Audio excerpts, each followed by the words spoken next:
1971 gave us hit after hit, but not all of them stuck. Smiling faces, sometimes These 15 chart toppers lit up the radio, then vanished. From a gospel song that rattled censors to a folk tune that angered a vice president, some will jog your memory, others might surprise you. Let's see how many you remember. Where's your papa gone? Where's your papa gone? Far, far away. It's one of the most unusual pop songs of 1971, and it came with a strange twist. Chirpy, Chirpy, Cheep, Cheep was written by Scottish musician Lally Stott and first recorded by him in 1970. But in 1971, two different versions hit the airwaves at nearly the same time. One was by Mac and Katie Kissoon, a brother-sister duo from Trinidad who brought the song to the U.S. Your mama gone, where's your mama gone? Far, far away. Far, far. Where it reached number 20 on the Billboard Hot 100. Their version had a lighter, more soulful pop feel. But over in the UK, it was a band called Middle of the Road who made the song explode. Where's your papa gone? Little baby gone.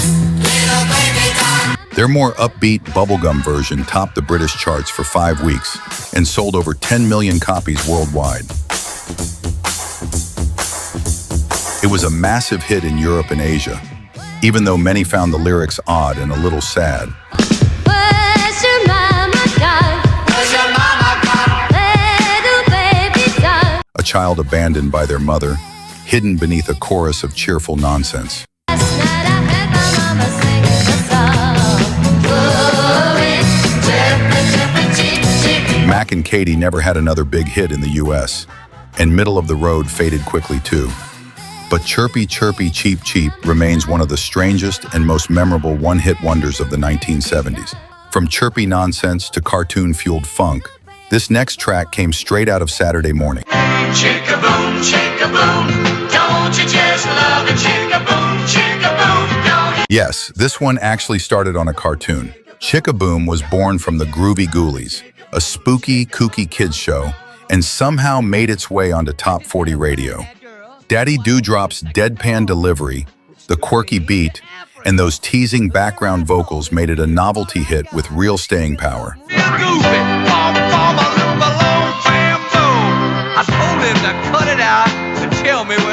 It peaked at number 9, but its bigger legacy is proving that even children's television could sneak a song into mainstream airplay. It was cheeky, it was weird, and honestly, yeah, we kinda do love it. But novelty only lasts so long. Our next track, a blues confession that still hits like a truth bomb. Somebody tell me. Denise LaSalle didn't just sing the blues, she lived them.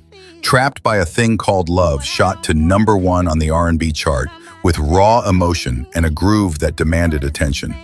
It wasn't polished pop, it was real talk. Her voice swung between silky and scorned, like someone telling their best friend a secret too juicy for the radio. Sinking face. I'd grab a hold, but I don't think it's gonna last. And in 2024, her memoir spilled even more.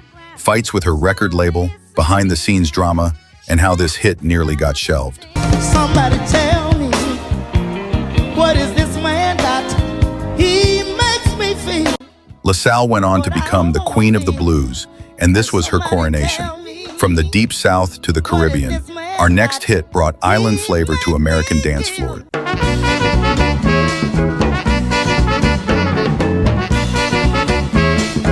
Few songs blended funk, soul, and island vibes like funky Nassau. Born in the Bahamas and built for the clubs, this track brought Caribbean rhythm to U.S. airwaves in 1971, and people moved. Funky Nassau, funky Nassau, funky Nassau, funky. The groove was unstoppable, the horn lines infectious, and that funky bass line, pure gold.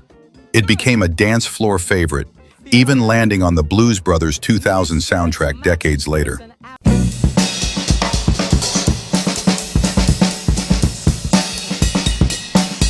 For many, it was the first taste of Bahamian funk, and it stuck. Funky Nassau didn't just chart, it shifted the vibe entirely. Now let's turn the lights low. The next song is haunting, moody, and still shows up when the plot turns shady. Smiling faces, sometimes. This one feels like a warning whispered through a foggy mirror. Smiling Faces Sometimes was eerie, soulful, and suspicious. Perfect for a nation deep in Vietnam-era distrust. The undisputed truth turned paranoia into poetry, warning us that not all smiles are sincere. They don't tell the truth. Smiling faces, With psychedelic textures and echo-laced vocals, it crawled up to number 3 on the charts and left a lasting mark.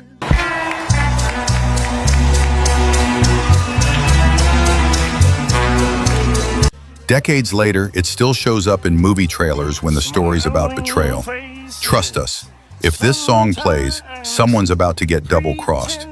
From dark warnings to dramatic pleas, this next one had every teenager cranking the volume in the summer of '71. don't put your love out on me, baby. If you do, then I think that maybe I just Dramatic, desperate, and absolutely addictive, Don't Pull Your Love was AM radio gold.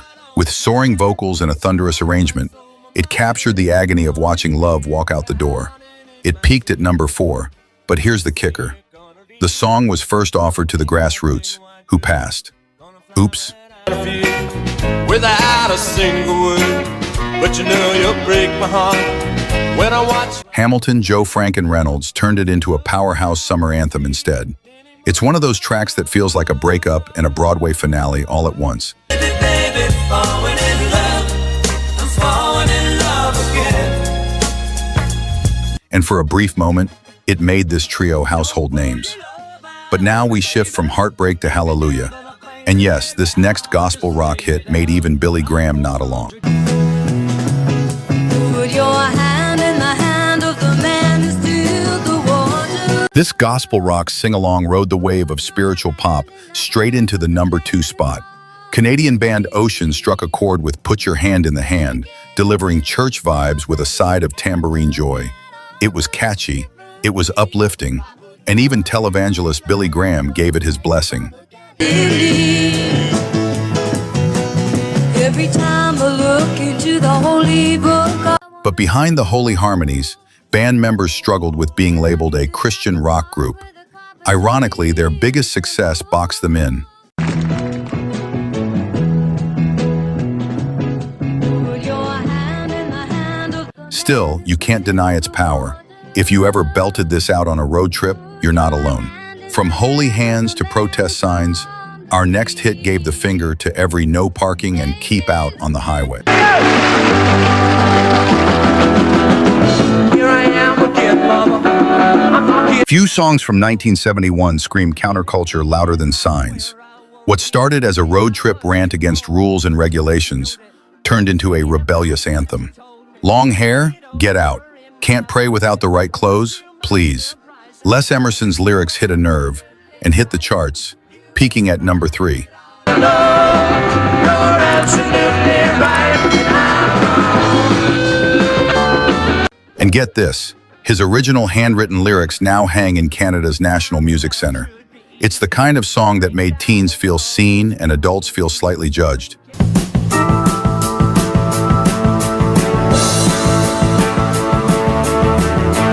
A rebel yell wrapped in folk rock, and it still makes you want to rip down a sign or two.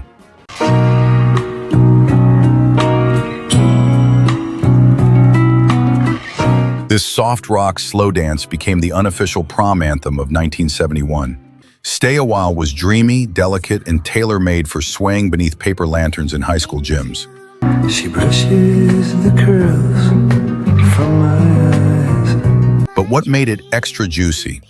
The real-life romance between singers Jackie Ralph and Cliff Edwards. Yep, those tender harmonies weren't just studio magic. My dreams he peeps with his hair all long. Tabloids couldn't get enough. The song soared to number 7 on the Billboard Hot 100, then quietly faded.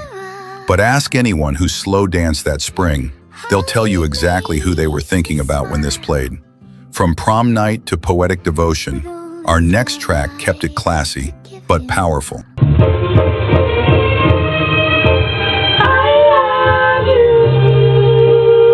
The Fuzz gave us a rare gem, a self-written R&B ballad from an all-female group. I Love You for All Seasons used a poetic four-season metaphor to express lasting devotion, and it hit hard.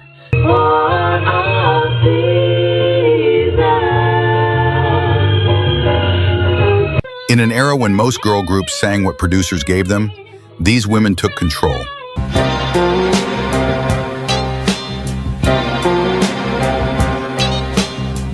Their lush harmonies and elegant lyrics earned them a top 10 R&B hit and crossover airplay. It's one of those songs you hum before you even realize what it's about. Quiet, powerful, and way ahead of its time.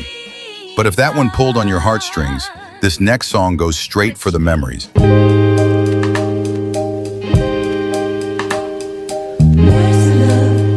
From a Honolulu lounge act came this misty-eyed time capsule of a song. 1900 yesterday sounds like it's floating in a velvet fog, part easy listening, part existential sigh. He's not here anymore. Like smoke from It evokes that "where did the years go" feeling that hits you on rainy afternoons. Liz Damon's breathy delivery made the lyrics feel personal, like a lost love letter wrapped in piano chords. or have you thrown it away? It cracked the top 40 in early '71, but never stuck around. Still, if you've ever found an old photo and felt your chest tighten, this one's for you. Need something a little sunnier? Let's take a walk down the aisle with our next forgotten favorite. Rain, rain, telephone ring. Somebody said, baby, what you doing? A soft rock staple for beach weddings and retro anniversary playlists, Rings had a sweet simplicity that made it timeless. The lyrics paint a picture. Doorbell rings, phone rings, wedding rings, all leading to one very happy ending. No use fighting about things we can't recall. It don't matter now. What most listeners didn't know, Cymarron's members were Memphis session players, some of whom later helped form cult band Big Star. That warm acoustic vibe wasn't accidental. It came from serious talent.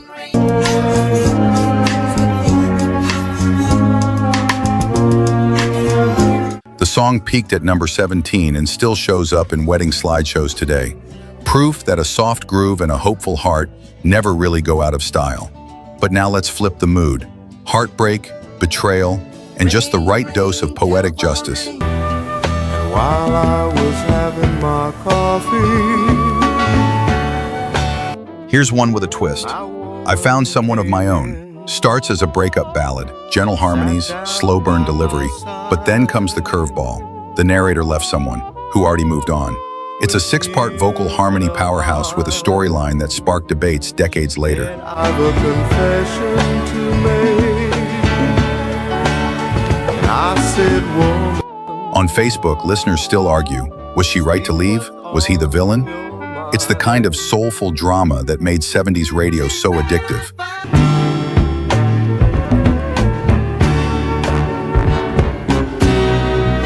The song hit number 5 on the Hot 100 and left behind more questions than answers, just how we like it. Speaking of attitude, this next funk classic came strutting in with more swagger than most rappers today.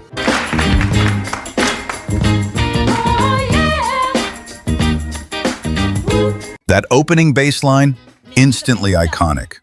Mr. Big Stuff was sass, soul, and swagger rolled into one 3-minute takedown of male ego. Gene Knight's voice had attitude for days, and the world loved it. The track hit number 1 R&B, went gold, and still fuels commercials to this day. Many poor girls cry when they try to keep you happy. They just try to keep you satisfied. You've probably heard it under car ads, sitcom punchlines, or throwback scenes in movies. But in 1971, it was a cultural clapback. Who you think you are, Mr. Big Stuff? You're never gonna get my love.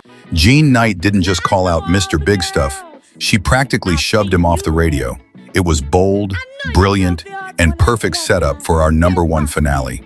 And finally, the song that stirred a vice president, got banned on radio, and somehow landed on Lawrence Welk. Buckle up. One toke over the line, sweet Jesus, one toke over the line. One Toke Over the Line was the folk rock stoner anthem that accidentally infiltrated polite society. The song was about weed, barely disguised, but somehow made it to national TV when Lawrence Welk's wholesome singers performed it without realizing the meaning. Even Vice President Spiro Agnew blasted it as subversive, triggering radio bans across the country. I've been changing, as you can plainly see. But controversy sells, and the song climbed into the top 10 anyway. It was rebellious, laid back, and unintentionally hilarious in all the right ways. One toke over the line, sweet Jesus. To this day, older fans still bring up that Welk performance like it's a family heirloom, an unforgettable finale. Thanks for rewinding with us. Which of these forgotten gems still lives in your glove box or your memory? Drop your favorites in the comments and tell us how many you nailed. Don't forget to like, subscribe, and hit that bell so you never miss another blast from the past from Retro Rewind.